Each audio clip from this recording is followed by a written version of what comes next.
Assalomu alaykum do'stlar. Bugun sizlar bilan 6-dars diod to'g'risida gaplashamiz. Diod to'g'risida gaplashishdan oldin bizani umuman hayotimizda 3 xil element deylik, uchratamiz. Elektronikada ulardan birinchisi o'tkazuvchi, ikkinchisi dielektrik va uchinchisi yarim o'tkazgich.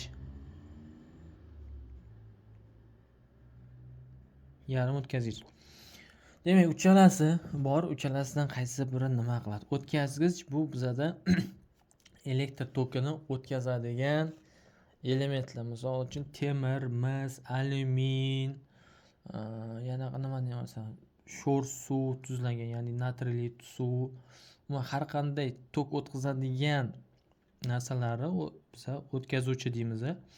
Tok o'tkazmaydiganlarga kimmi? Yog'och, quruq yog'och, rezinka, mato, havo, ya'ni o'zi tokka o'tkazmaydigan, tok tashimaydigan, zaryad tashimaydigan elementlarni biz dielektrik deymiz.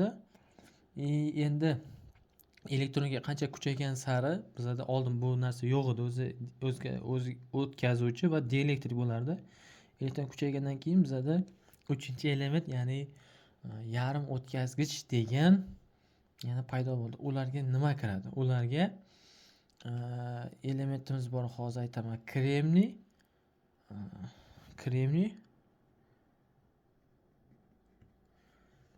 yana bittasi bor edi. Esdan chiqib ketdi. Uni yana qo'shib yuboramiz. Agar bilsanglar yozib ketinglar. Xo'p, kiradi. Bular ya'ni xususiyatiga ko'ra tokka yarimiga o'tkazadi, yarimiga o'tkazmaydi. Bu qanday bo'ladi? Buni hozir sizlar bilan ko'rib chiqamiz. Ulardan bittasi mana diod misolida ko'ramiz. Xo'p, demak diodimizni ko'rinishi mana. Har xil ko'rinishi bor. Mana bu sovetskiy ko'rinishi, mana bu ham. Hozir bunaqa ko'rinishlar bor. Bu katta toklarga mo'ljallangan. Mana bu bor, bu bor, SMD ko'rinishi bor. Bularni belgilanishi qanaqa bo'ladi? Sxemada 3 burchak chiziladi. Ikkita noshkasi bor. Biz hayotda mana ko'rib turganimiz mana. Ko'rasizlar, mana burchakda oq chizig'i bor. Oq chizig'i, mana diod o'zi 4 burchak diod turibdi. Mana ikkita oyog'i. Ikkita ham polosasi bo'ladi. Demak, bu polosa tarafi minus hisoblanadi. Bu yog'i plus hisoblanadi. Bu yog'i katod deyiladi, bu yog'i anod deyiladi.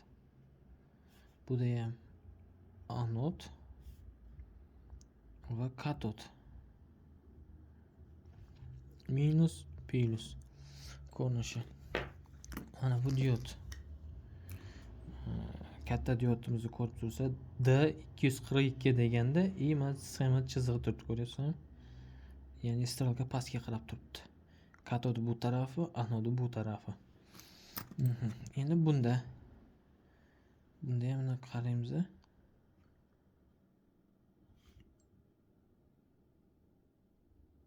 Buni konkretdan chizib qo'ygan narsasi yo'q. Tekshirib ko'riladi, tester orqali, multimetr orqali tekshiriladi, katod va anod topib olamiz. Endi nima uchun buni biz yarim o'tkazgichga kirgizyapmiz? Bu sxema bo'yicha tokni diod bo'lsa, tokni bu tarafga o'tkazadi. Tok mana bu tarafga o'tadi, lekin bu tarafga o'tmaydi. Ya'ni to'g'ri va noto'g'ri ulanishlarni hozir ko'rsatamiz sizlarga.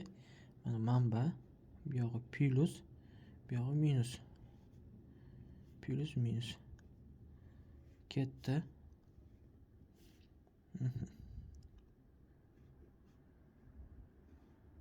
Bunaqa ulanishi bor.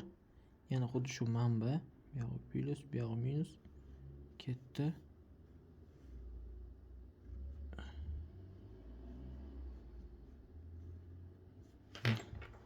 Ikkita sxema bir xil manba ulangan, pitание berilyapti, plus minus.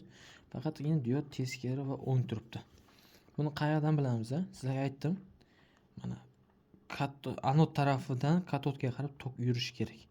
Bizda plus напряжение har doim plusdan minusga qarab yuradi. Ya'ni bu sxemada strelkamiz bunaqasiga harakatlanadi tokimiz.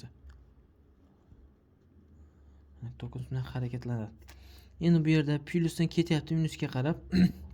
O'rtada mana diod chiziq turibdi, stop degan. Ya'ni tok o'tmaydi. Mana unda esa plusdan ketyapti.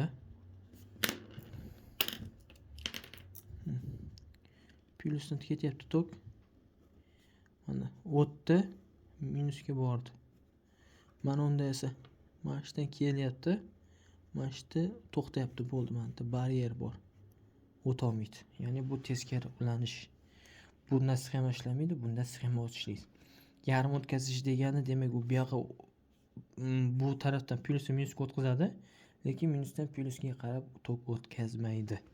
Mana shu uchun bu yarim o'tkazgich deyiladi. Buni ko'rinishi, strukturniy ko'rinishi, ya'ni ichidan ko'rinishi bunaqa bo'ladi. Bu yerda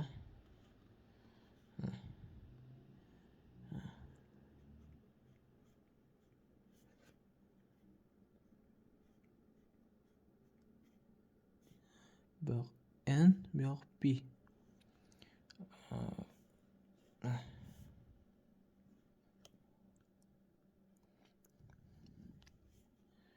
Xo'p, bu yoq plus bo'ladi.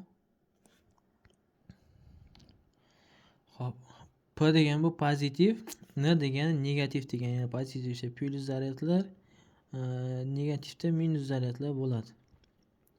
Yana buni manbaga olamiz mana. Xo'p, manbaga olamiz. Bu yog'i minus bo'ladi, bu yog'i plus bo'ladi. Plus, minus. Ya'ni bizda zaryadlar kelyapti.